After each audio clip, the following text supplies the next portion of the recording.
Excellencies, Director Briggs, Herr Altdirektor, sagt man so, lieber Hans Winkler, ladies and gentlemen, dear students, it is with great pleasure that I stand here before you, friends, alumni, and most importantly, students who chose the Diplomatische Akademie as their new alma mater. In fact, Director Briggs made my mouth water listening to you. If I were young again, I would sit here instead of standing here. Yes, thank you. It's very fast. Well, as you know, Maria Theresia was born 300 years ago, founded this academy. She was 37, right, 37 when she founded this. I'm 73. Maria Theresia, at the time, of course, leader of the House of Habsburg and the Habsburg Empire. And the purpose of the then called Oriental Academy was to educate experts in communication, trade, and negotiations with neighboring powers. She, Maria Theresia, needed desperately skilled professionals in her team, professionals well-versed in foreign languages, ready to serve in faraway countries in order to foster dialogue with foreign empires, influences, and cultures. And almost 3 centuries later, this professional profile still applies. The need for diplomats, facilitators, and negotiators on an international level remains important, maybe now more than ever. As for the Academy, it's Oriental no more, but it has retained its status as a place of openness, liberty, dialogue, tolerance, and academic excellence. I particularly would like to mention its long-established tradition of hosting debates on a variety of subjects, as you mentioned already, Director Briggs, and its tradition of providing a platform for an open discourse with the public. I am convinced that this excellent tradition will be continued under the new director, Ambassador Emil Briggs. I would like to congratulate you upon this appointment as director, and I wish you all the best for the future. Ladies and gentlemen, our world today is vastly different from the world 30 years ago. We have seen some profound transformations in the last decades: globalization, digitalization, population growth, the shifting of geopolitical balances. In the age of changes, the world has become less predictable. Quite a number of challenges have arisen to which we will have to formulate common global responses.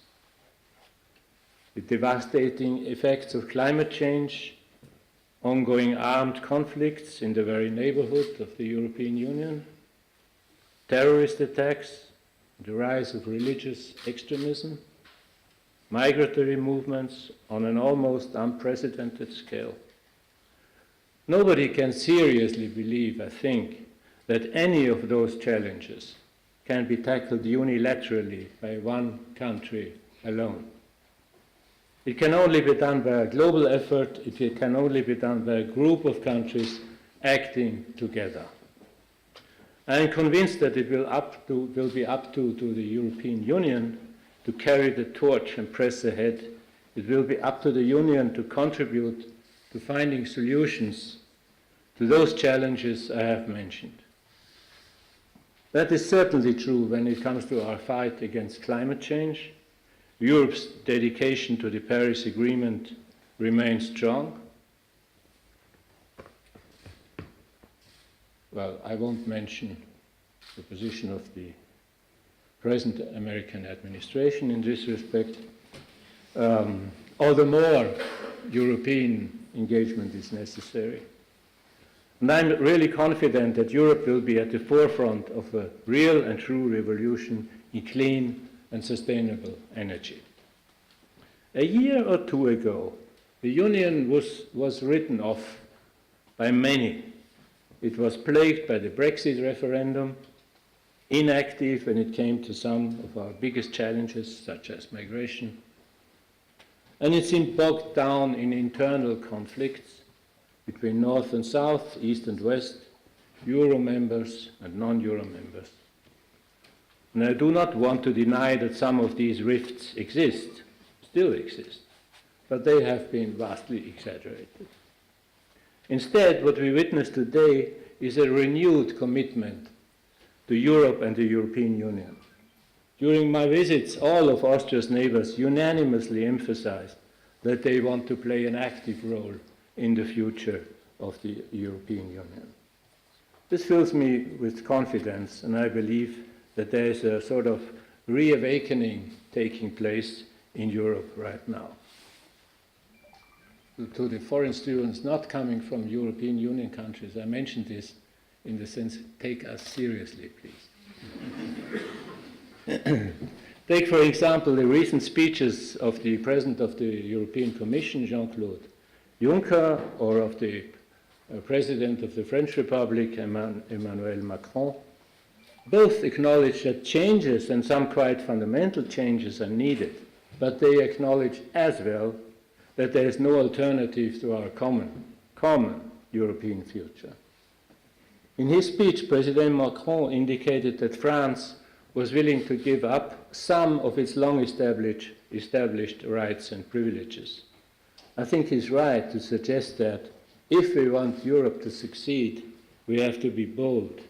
We have to sort of think outside the box and most certainly give up a bit more of our sovereignty, national sovereignty. This is inevitable when 27 nation states, you see I'm already writing off one member, maybe too early, when 27 nation states come together to forge their common destination. What we will get in return is a stronger, more efficient union, able to protect its citizens and their interests. So giving up parts of our sovereignty is an expression of solidarity. Solidarity that lies at the very heart of the European idea and of the fundamental values that make up the foundation of Europe. Another factor that fills me, that inspires me with confidence is you. I'm not counting the first row, perhaps. I mean the young people in Europe today. Conversing at ease in several languages, moving seamlessly from one country to another to pursue their studies, taking your sense of European belonging as granted, as it should be. That, I think, is very inspiring to see. It is a clear sign of the fact that the European Union must have gotten something right. You may have your doubts and fears about the EU and the course it is on, but you're not afraid to get on board and help steer the course. Your conviction is that your European future belongs to all of you. And recent studies show that, even in Austria, that a vast majority of young Austrians have a positive attitude towards the European Union. They feel as European citizens. And this confidence in Europe inspires me too.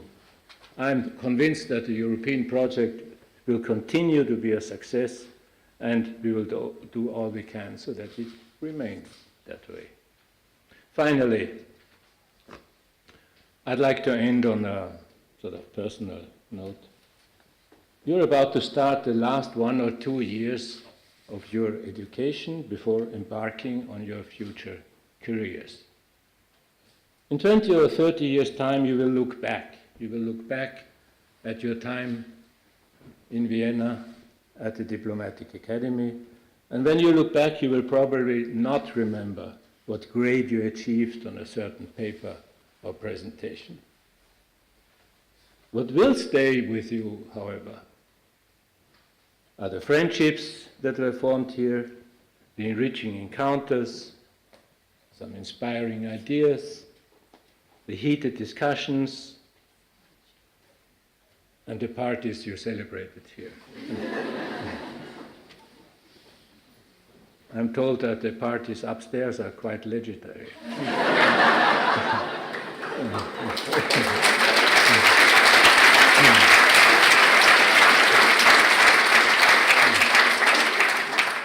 So certainly, I certainly hope that you will one day look back with fond memories at your time here in Austria and in Vienna, at the Diplomatic Academy in Vienna. And on that note, let me wish you a very successful academic year and all the best for your future careers. Thank you.